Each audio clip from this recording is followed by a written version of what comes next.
क्या हो गया? पता नहीं गुरुजी, बहुत परेशान हूँ मैं।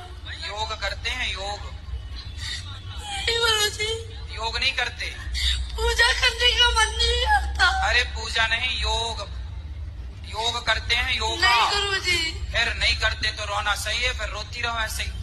भागवत देखती हूँ। भागवत देखती हो, ठीक है, पर योग करो। बीमारियों से बचना है तो योग आसन, सूर्य नमस्कार की 12 आसन है। सवेरे सवेरे जाग कर थोड़ा योग करो, खान पान ठीक करो। गुरुजी अपना आशीर्वाद दो मुझे।